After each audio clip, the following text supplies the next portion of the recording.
The kill order of your story. Alien assassin turned protector. She came to kill him, then saw his humanity. Lyra moved through the rain like a shadow given purpose. The sky above Earth was a dull gray sheet broken by towers and neon signs that bled color into the puddles below. She had been many things before this mission.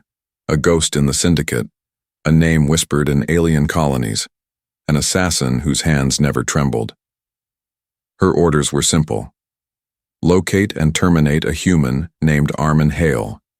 No witnesses, no noise, and no hesitation. To the Syndicate, he was a threat because he had built a system that could lock them out of Earth's orbital pathways. To her, he was a number in a file, a heartbeat waiting to stop. She perched on a ledge overlooking a crowded street. Her vision, filters adjusted to the movement below until one figure came into sharp focus. A man in his 30s, carrying an old satchel and a half-broken tablet under one arm. His jacket was frayed at the edges, his boots wet from the puddles. Yet he walked with calm purpose through the chaos. Around him, humans hurried past, unaware of the silent watcher above. Lyra's weapon, a needle-thin blade coated in neurotoxin, rested against her wrist, hidden beneath her sleeve. One strike and the mission would end. She crouched poised to drop when something unexpected happened. A delivery drone malfunctioned overhead, its rotors sputtering before it crashed toward the street. People screamed and scattered, but Armin did not run. He shoved a woman out of the way, taking the brunt of the falling machine himself. Metal tore into his shoulder, sparks showered his face, and he stumbled back, bleeding but still conscious. He waved off help, trying to make sure the woman was unharmed. Lyra froze. She had seen many species die without thought for others. No one from her world would have taken the hit. Something inside her stirred, a small and dangerous flicker of doubt. She gripped her blade tighter, trying to crush the feeling, but her arm would not move. Hours passed before she retreated to the rooftop shelter where her ship's cloak shimmered faintly. She replayed the scene again and again, searching for logic in what she had seen. Humans were supposed to be primitive, self-centered, emotional to a fault. Yet the one she was meant to kill had risked his life for someone he did not know. Her neural implants pinged a warning. Hesitation detected. She disabled the alert, annoyed at herself. Emotions were tools, nothing more, and she had no use for them. The next day she followed Armin to his workshop, a dim room full of half-repaired devices. Children brought him broken radios and battery packs, and he fixed them all for free. He hummed while he worked, soft and distracted, as if the act of mending things gave him peace. Lyra recorded every movement, sending data to the Syndicate, feed. But for the first time, she did not attach the kill confirmation tag. Her orders required proof of death within 48 hours. She told herself she was waiting for the right moment, but deep down she knew she was searching for a reason to understand him. When night came, she entered the workshop unseen. Her steps made no sound, her shadow merged with the machinery. Armin had fallen asleep on his bench, head resting on his arm, the tablet beside him still glowing with code. Lyra approached slowly, blade ready. She looked at the screen and saw patterns unlike anything she had been briefed on. Complex encryption, mixed with human art. Images of cities, oceans, laughter, and strange fractal spirals that looked like fingerprints. It was not just code. It was identity woven into logic. She felt a strange pull toward it. Then Armin stirred, muttering in his sleep. His words were soft, but clear. We fix what we break.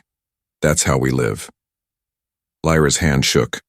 For the first time since she was recruited, she withdrew the blade. Her ship's communication unit buzzed inside her mind. The handler's voice was sharp and cold, demanding a report. Lyra lied. She said the target was under surveillance and termination would occur at dawn. The voice warned her not to fail, reminded her that no assassin leaves the Syndicate alive. She cut the link and sat in silence, staring out the window at the city lights. In that moment she realized Earth was not what the files had said. It was chaotic and loud and imperfect, but it pulsed with something her kind had forgotten. Connection. Every flickering sign, every voice on the street, every act of defiance seemed tied together by invisible threads. At sunrise, she followed Arman again. He was moving toward the old metro tunnels on the city's edge, carrying his tools. A sense of urgency filled the air, and she noticed more syndicate signals appearing on her tracker. Other hunters were arriving. They would complete the mission if she did not. Lyra understood the danger. If she chose to intervene, she would become the hunted. But as she watched Arman stop to help an old man lift a cart of supplies, her decision became clear. The syndicate had taught her that mercy was weakness, but this human showed her that mercy was choice by nightfall. Lyra was no longer an assassin following orders. She was a fugitive who had betrayed the syndicate's code. The kill order remained active, but the target had changed. Arman Hale would live. The next storm would bring the hunters, and when they came, she would stand between him and death. She did not know why yet, only that something deep within her whispered that this man might hold the key not just to saving Earth, but to saving what little soul she had left. Lyra spent the night in silence beneath the cracked ceiling of an abandoned subway tunnel, while rainwater dripped through old pipes and the city above hummed with distant engines. She no longer sent reports to the syndicate, and every signal on her tracker now marked her as a traitor. Her mind was restless, replaying the moment she had lowered her blade. She told herself it was logic that had stopped her because killing Arman too soon would waste his knowledge, but deep inside she knew it was not logic at all. It was something older, something she had buried long ago when she had taken her first life for the syndicate and sworn never to feel again. The morning came with fog curling between the ruined walls, and Lyra followed Arman once more. He walked with a slight limp from the wound he had taken when the delivery drone crashed, but he did not rest. Instead, he carried tools and a heavy pack toward the lower sectors where the lights flickered and the air smelled of oil and rust. The humans there lived close together in small shelters built from scrap metal and hope. She watched him fix a generator that powered the only working light in the street. When it flickered back to life, the children cheered and the old people smiled. It was such a simple thing, yet it moved something inside her because she had seen entire worlds conquered where no one had smiled at all. Later that day, she slipped inside one of the old maintenance rooms where Arman stored his spare parts. She studied the strange puzzles he used to lock his devices. They were not digital, they were physical. Twisting rings with etched symbols that needed to align just right. She turned them slowly, tracing the pattern with her fingers, and realized the locks were based on songs. Each symbol matched a rhythm of an old Earth melody. She hummed one softly, testing the motion, and the lock clicked open. The sound echoed like a heartbeat in the dim room. She stared at the small success and felt a trace of satisfaction, something she had never felt from following orders. That night, as the city dimmed and the curfew sirens wailed, Arman returned. He noticed the open lock and froze. Lyra stepped out of the shadows, her hands raised not in attack but in calm warning. He reached for a tool as a weapon, but she spoke first, saying his name in his own language. Her accent was rough but clear. He demanded to know who she was and why she was there. She said she was a messenger bringing a warning. He did not believe her until he saw the glow of her wristcom showing syndicate signals converging on the district. She told him the truth. The syndicate was coming for him within the hour, and they would not stop until he was dead. Arman hesitated only for a moment. Then he grabbed a bag of tools and said simply, "Then we run." They moved through the alleys as the sky turned red from distant fires. Syndicate hunters arrived in sleek armor, their weapons slicing. Through the rain, Lyra fought for the first time not as a killer on command but as someone defending a life. She moved with speed and silence, striking to disable, not to kill, while Arman hacked into street panels and rerouted power to blind the enemy.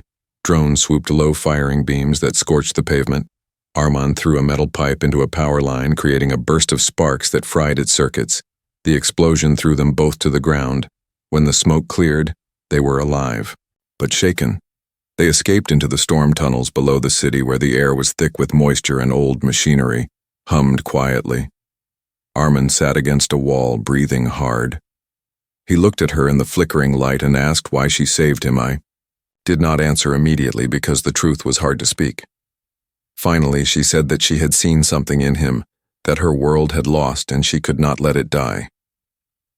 He laughed quietly, even as blood ran down his arm from a cut, and said that was the worst reason to risk your life.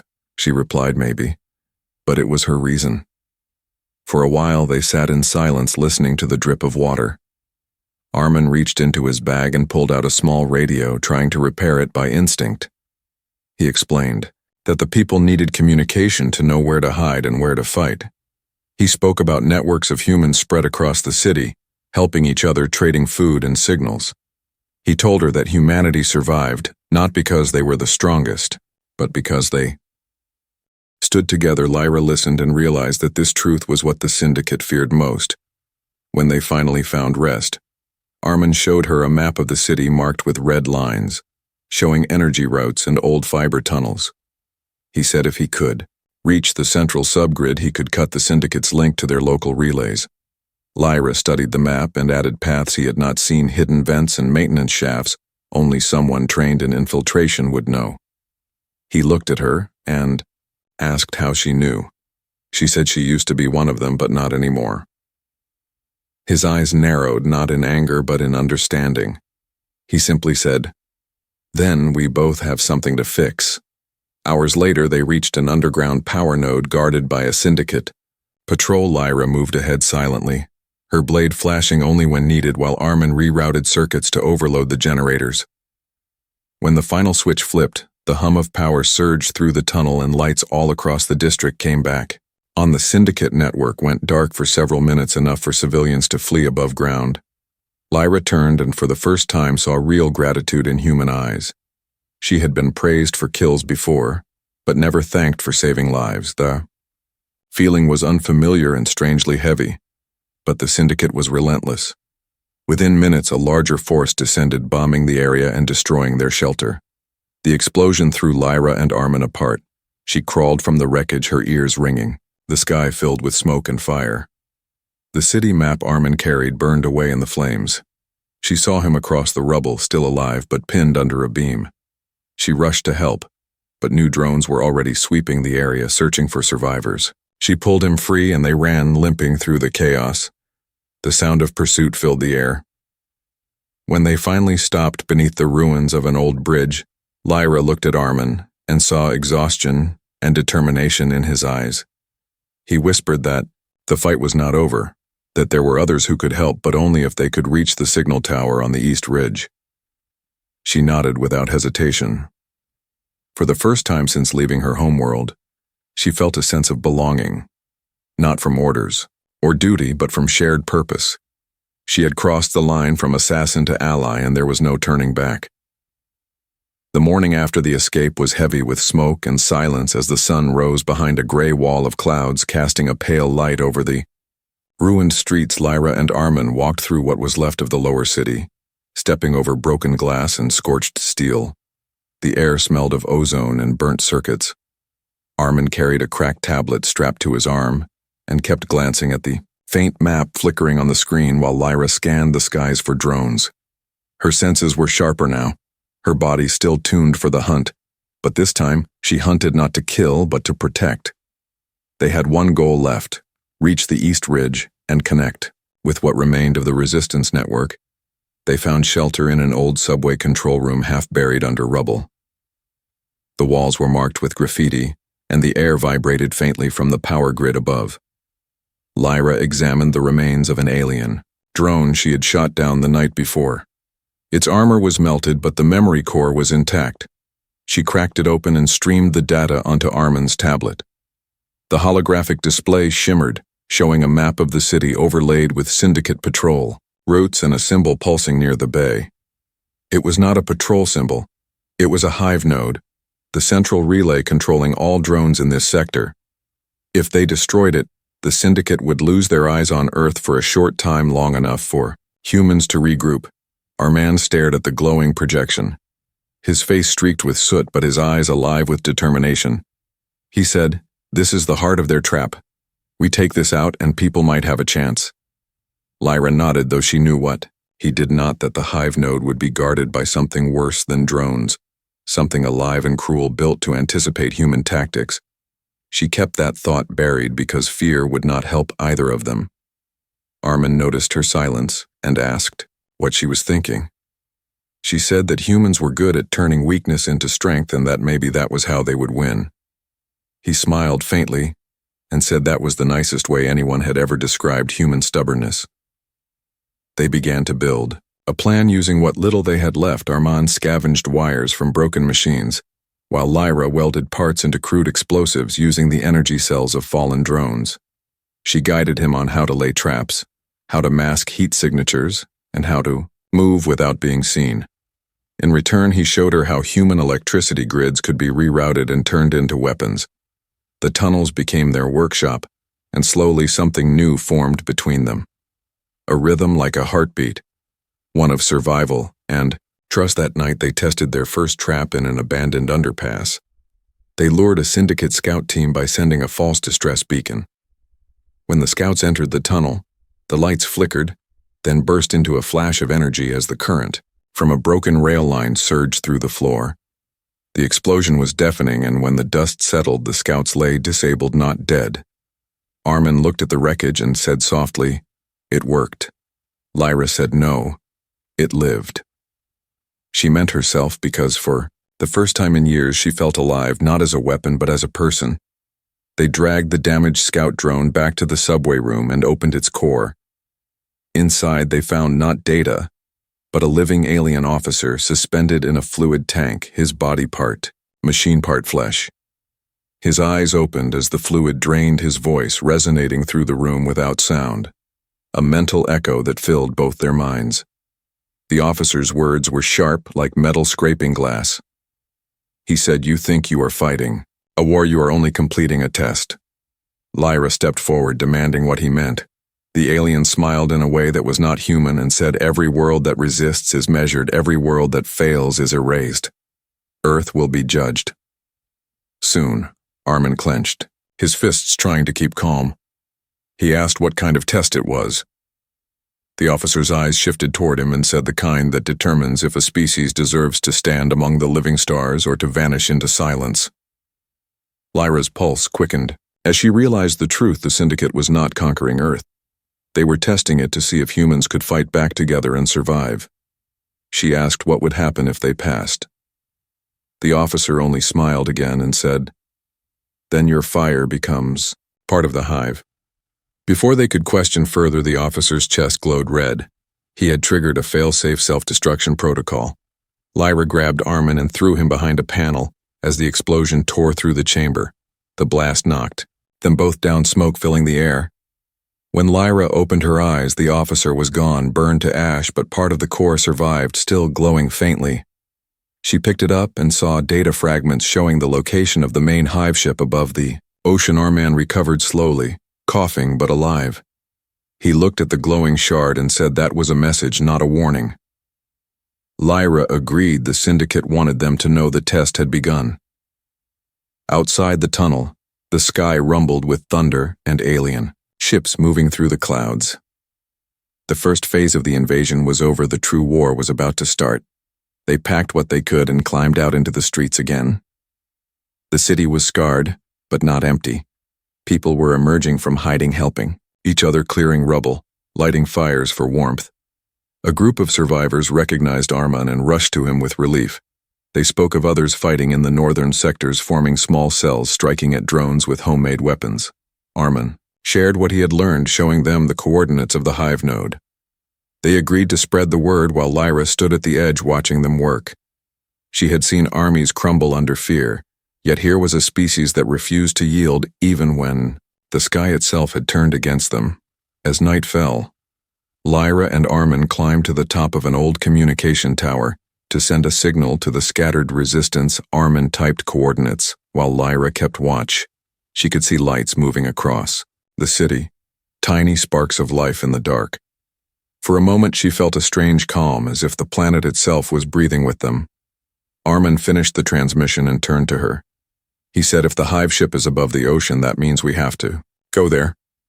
Lyra nodded, knowing it would be suicide, but also knowing they would go anyway because that was what it meant to be human. to stand when standing seemed impossible.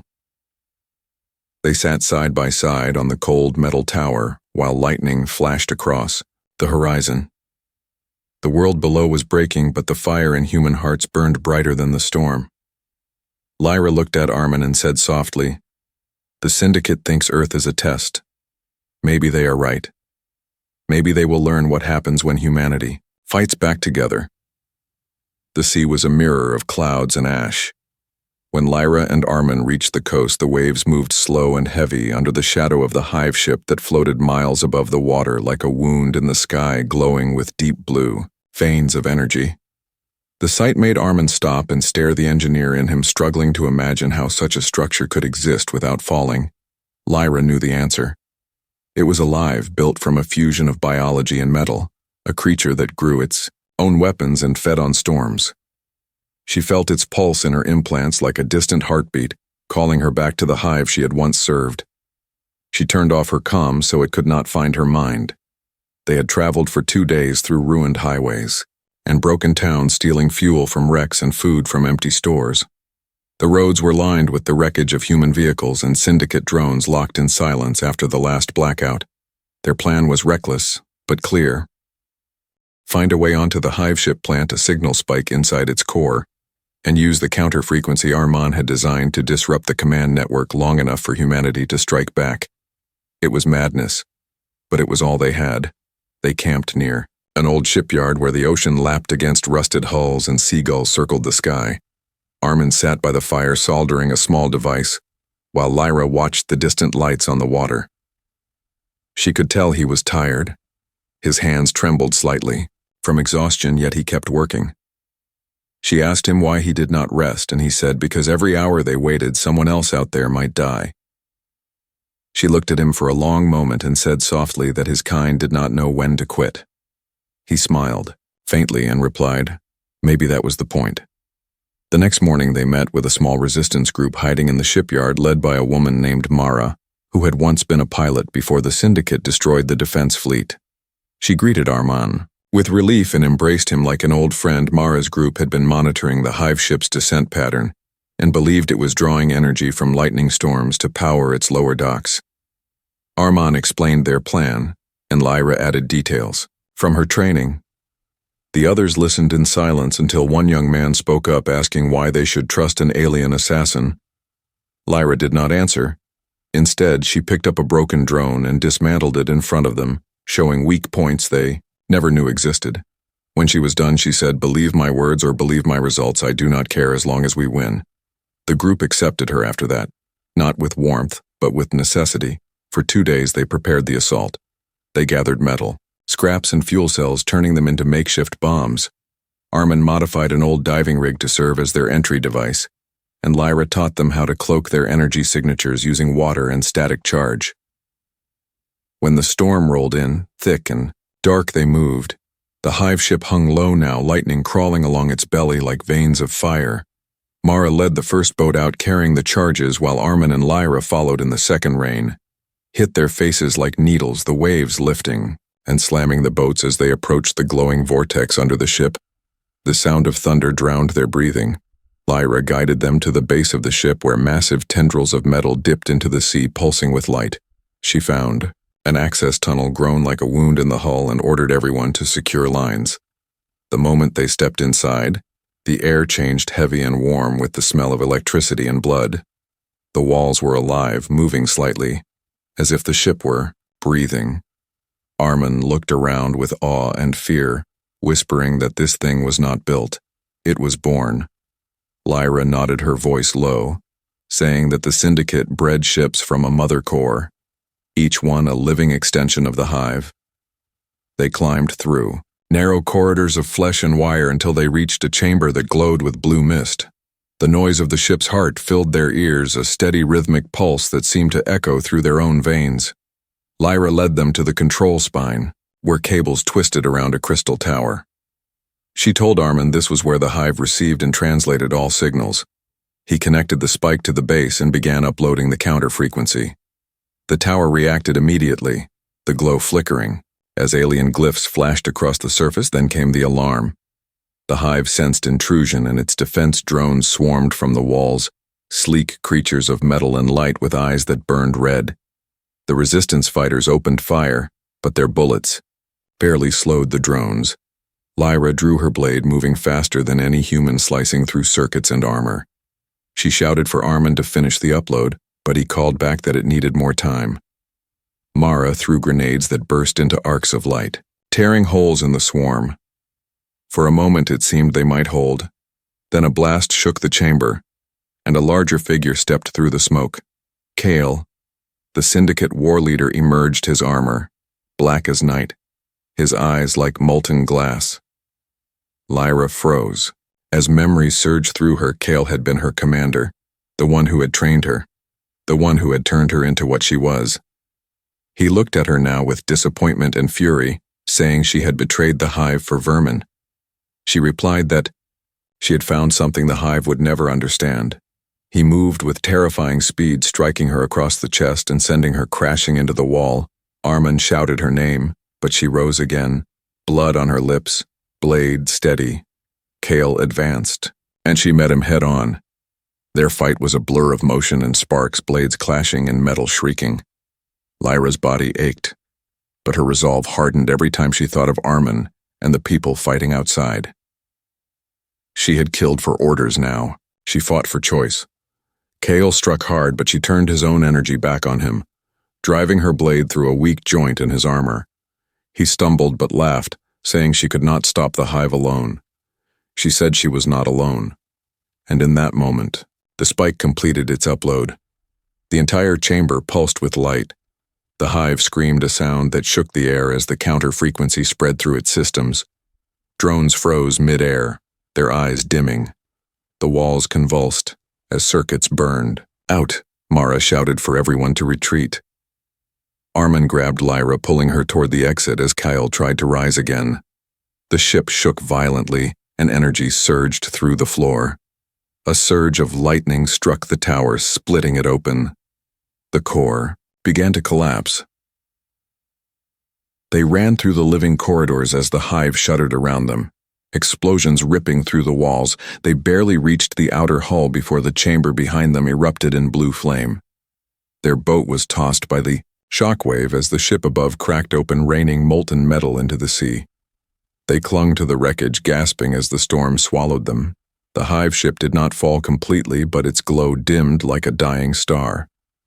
For the first time, the Syndicate's control faltered and the humans had drawn blood from their gods, as dawn broke over the wrecked coastline. Lyra looked at the rising smoke and knew the war had only begun. But now the galaxy would know that Earth did not bow, it fought. The wreckage of the hive ship smoldered across the ocean horizon, while the storm cleared and sunlight returned to the sea, as if the planet itself was breathing after a long choke. Lyra and Armin drifted on a damaged rescue raft, their bodies weak, but their eyes awake. The waves rocked them slowly, and the smell of burned metal mixed with salt in the air. Around them, fragments of alien machines floated, glowing faintly like dying stars.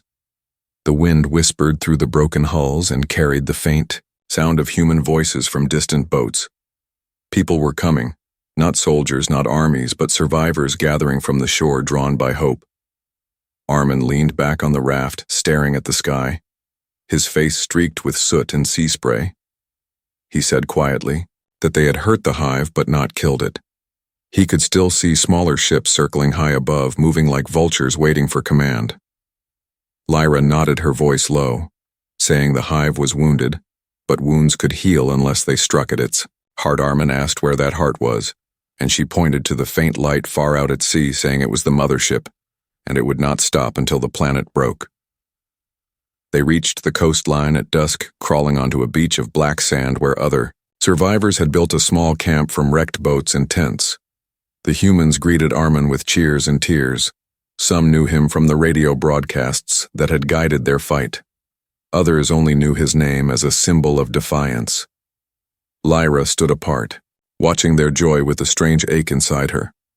She had never been welcomed before, only feared or obeyed. One child approached her, offering a piece of bread, his hands shaking, but his eyes kind. She hesitated before taking it, murmuring a thank. The word felt heavy in her throat like a weapon she had never used before.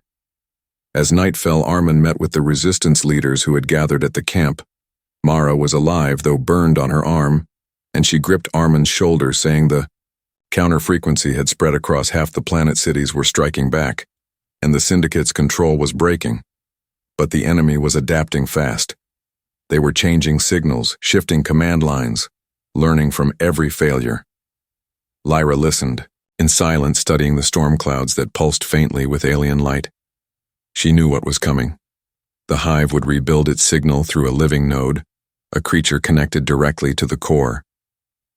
She told them that if they wanted to end the invasion, they needed to reach the mothership itself and destroy the command organ from within. The room fell silent at her words. Some called it suicide, others said it was destiny. Armin looked at the map drawn in the sand, the circles showing the mothership's orbit pattern and the routes of their remaining ships. He said softly that impossible plans were the only kind that ever worked for humans. They began to prepare Mara, organized volunteers, engineers, divers, and old pilots who still remembered how to fight. The camp turned into a forge of desperation and hope. People worked without sleep, welding parts, forging armor, building radio towers that reached for the stars. Lyra spent the nights walking the beach alone, staring at the distant glow on the horizon. She thought about her old life, the missions, the orders, the faces of those she had killed. She realized she could not even remember the first voice that had trained her, only the silence after each job was done. She had been proud of her efficiency, but now she saw how empty it had been. She touched the blade she still carried and wondered if she could ever put it down. Armin found her there one night and sat beside her without a word. For a long time they listened.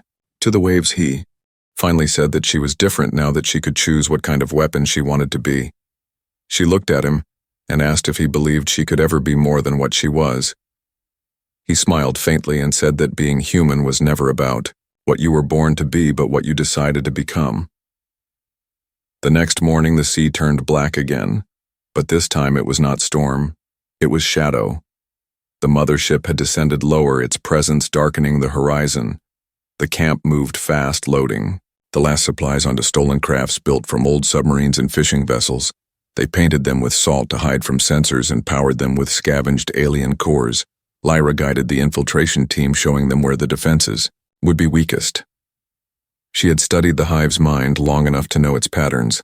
They would have one chance to enter through the storm vents at the ship's lower belly, where energy flowed like blood through veins as they departed the camp. Every human stood watching them, some saluting, others singing old songs that carried across the water. Armin stood at the helm, his eyes fixed on the rising wall of light ahead. Lyra stood beside him, feeling the pull of the hive inside her mind, whispering, "To return." She fought it with every breath. The closer they came, the louder it grew, voices overlapping in perfect rhythm calling her name. She realized the hive had not forgotten her. It wanted her back, not as an enemy, but as proof of control. She closed her eyes and said she would never serve again. When they reached the storm field, the sky exploded with lightning that danced between the waves. The mothership loomed above like a continent of metal and flesh, glowing with veins of blue fire. Armin steered through the chaos, guided by Lyra's voice. The ships trembled as wind and current tore at them, but they pressed on until they reached the vent mouth, a vast opening pulsing with light. Lyra led the way, diving into the heat with her armor humming as it absorbed energy. The humans followed her through the living corridors, climbing upward through the pulsing tunnels that smelled of ozone and blood. They moved like ghosts, carrying the hopes of every survivor. Inside the mothership, Lyra felt her mind invaded by the hive's pulse images flashing through her head of the billions of lives the Syndicate had erased across the stars. She saw her own face among them, and for a heartbeat, she faltered. Armin grabbed her arm, grounding her back to the present, reminding her that she was not alone. They reached a chamber filled with crystal pods, each holding fragments of alien consciousness flickering like trapped souls. Armin said they could use the pods to amplify the counter frequency across the hive if they could connect the human signal from the radio towers on shore. Lyra opened her link to the resistance and sent the coordinates. Mara answered through static saying they were ready, but before they could act, a familiar voice filled the chamber. It was Kale, still alive, his armor burned and broken, yet his eyes burning with fury. He said they could destroy him, but the hive would simply rebuild, that humans were insects fighting the storm. Lyra stepped forward saying, "Then let the storm see what fire looks like." She charged before he could react, blades clashing again under the glow of the hive's heart. Their duel became the rhythm of war. Every strike echoing the sound of thunder above. Armon worked behind them, connecting wires and code, sparks flying as the system came alive. The ship began to tremble, the pulse turning erratic. Lyra saw her chance and drove her blade through Kale's chest, ending the ghost of her past as light burst around them. Arman shouted that the link was ready. Lyra turned to the console and placed her hands on the living core. It pulsed against her palms, warm and alive. She whispered that humanity would not bow, that this world belonged to those who stood together. She sent the signal through the hive's body, and far away on Earth, the radio towers lit up, broadcasting a single unified pulse across every frequency. It was the sound of a planet refusing to die. The mothership screamed, shaking the ocean as fire erupted from its sides, but Lyra and Armin held their ground, watching the light spread through the clouds. Above the burning waves, the dawn broke once more, and the first rays of sunlight touched the smoke of war. The mothership shuddered like a wounded beast as fire spread through its veins and the ocean below boiled from the heat. Armin and Lyra stood in the flickering red light of the command chamber, their faces marked with sweat and exhaustion. The counter-frequency had worked, but the hive was not. Yet dead, the sound of its pulse still throbbed deep inside the walls like the heartbeat of something too big to die. Lyra knew that the hive would try to heal itself. She could feel its thoughts clawing at the edge of her mind, whispering in voices that sounded like her own, telling her to surrender and come home. She clenched her jaw and blocked the noise, but the pain made her tremble. Arman reached for her arm, steadying her.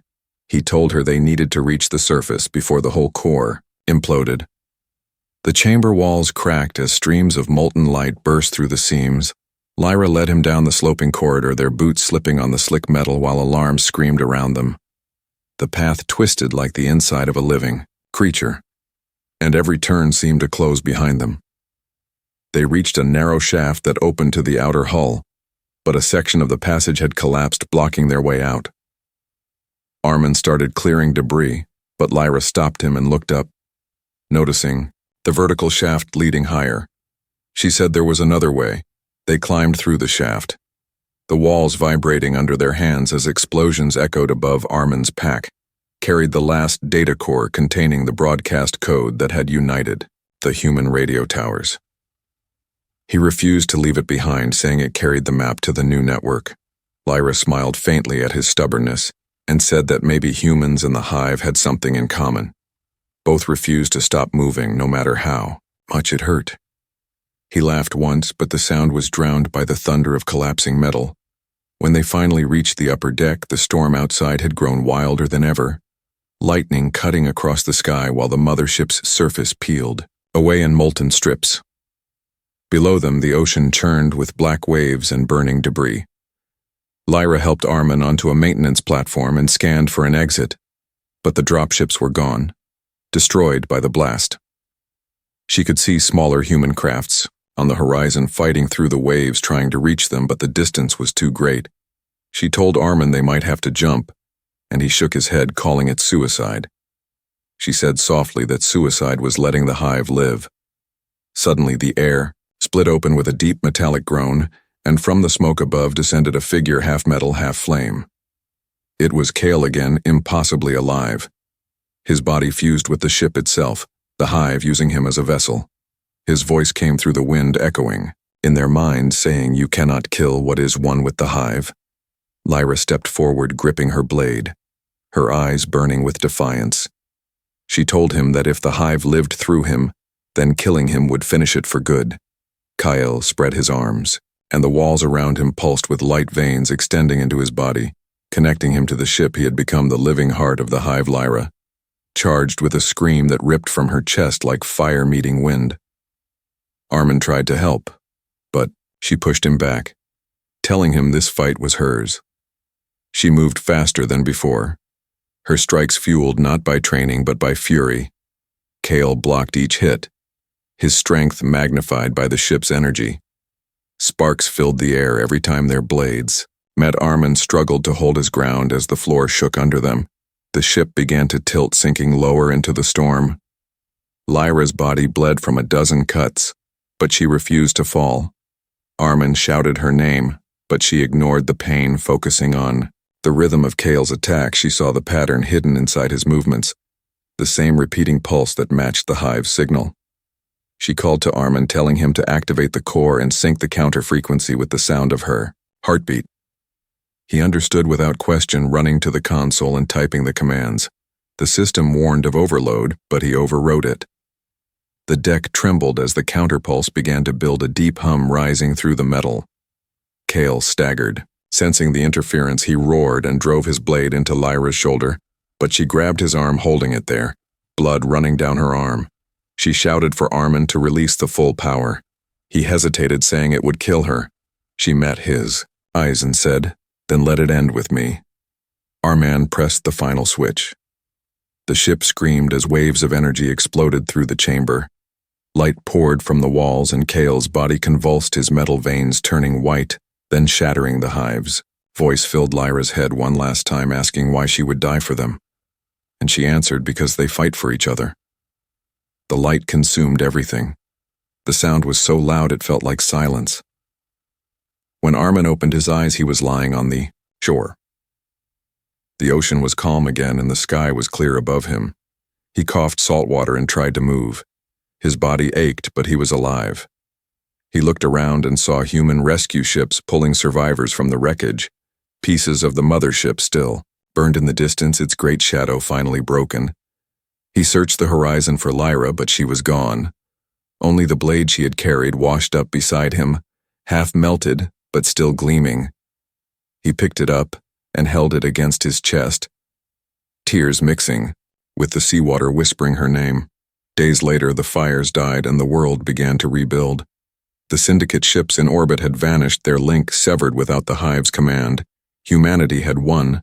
The smoke cleared across the horizon as dawn spread like a slow flame over the wounded sea. The sky was quiet for the first time in months, and the air carried only the smell of salt, not fire nor metal. Armin stood on the shore barefoot, his clothes torn, his skin scarred, but his eyes alive. Behind him, the camp buzzed with noise. People calling to each other, engineers checking old radios, children chasing gulls. Through the sand, humanity had survived, and for the first time in generations, the word survival did not sound like defeat. It sounded like victory. Armin still carried the half-melted blade Lyra had left behind, tied at his side, not as a weapon but as memory. Each morning he would walk to the water's edge and look at the horizon, half expecting to see her step out of the waves. Mara approached, limping slightly from her wounds, her face lined with exhaustion but lit by pride. She told Armin that across the continent signals were coming back. Cities long silent were answering. The new network people who had hidden underground were returning to the light. Farmers, soldiers, teachers, and wanderers all tuning their devices to one shared rhythm, the same counter frequency that had freed them. Humans had built their own version of the hive, not of control, but of connection. She said the Syndicate had gone silent. No ships, no voices, no threat. Armin nodded, though. He knew deep down the galaxy was too large for silence to last forever. He said they would need to rebuild stronger, not just walls and machines, but trust, hope, unity. Mara smiled faintly, saying humans were stubborn enough to do it. That night, a fire burned in the center of the camp, casting long shadows. On the beach, people gathered, telling stories of those who had fought and fallen. Each person carried a small piece of wreckage from the mothership, polished smooth by the waves and engraved with a single word: freedom. Armin took the stage, though he never liked speeches. He spoke, simply saying that the war had not been won by weapons or codes, but by the choice to stand together. He said that every hand that had built a barricade or shared food had been a soldier, and that every voice raised in defiance had been a weapon. He told them about Lyra, the assassin who had come to kill but had stayed to fight for life, and when he spoke her name, the crowd fell silent. Some looked uneasy, some looked grateful, but all listened. He said she had shown him that courage was not born from belonging, but from believing. After the speech, he walked alone to the edge of the camp where the Waves rolled softly under the moonlight. He could still feel the hum of the frequency in the air, a soft echo of the signal they had sent. Through the stars the ocean glowed, faintly with remnants of alien light drifting below the surface like memories refusing to fade. He wondered if somewhere, out there, the hive had heard that final message that humanity would not bow. He hoped they had, because it meant they might think twice before testing another world. As weeks passed, the survivors built new settlements out of ruins using metal from downed drones and stone from broken cities. The power grids were reconnected by hand, each cable laid by teams who sang while they worked. The old networks of governments and armies were gone, replaced by communities that spoke through the shared pulse. Armin helped lead the reconstruction, though he still spent time fixing small things: radios, water pumps, solar panels. He said that every broken machine he mended reminded him that what was broken could still work again. The people began calling the movement the rebirth, not of nations, but of humanity. One evening, as he repaired a transmitter by the cliffs, a flash of blue light streaked across the sky. It was not a star, not debris, but something moving with purpose. It descended toward the sea, leaving a trail of faint sparks. Armin's heart pounded as he ran to the water. He reached the shore as the light faded, revealing a small craft, half organic, half metal, shaped like no ship he had seen before.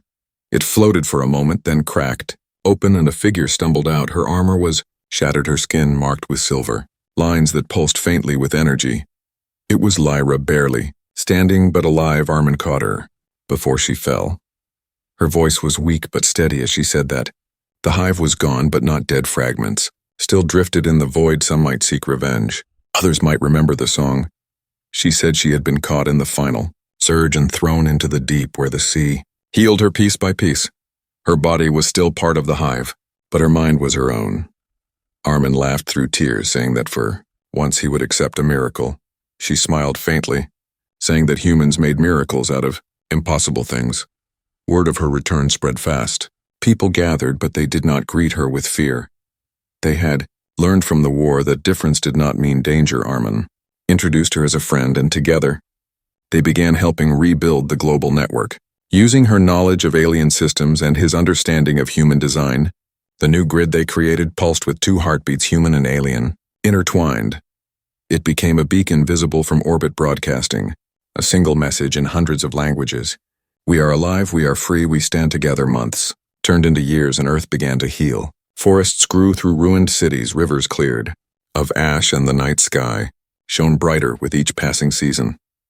The scars of the war remained, but they were reminders, not wounds. Lyra often stood on the same beach at sunset, watching the horizon, her face calm yet distant. Armin would join her sometimes, and they would talk about what might come next. He said that if the hive ever returned, they would find a world ready, not afraid.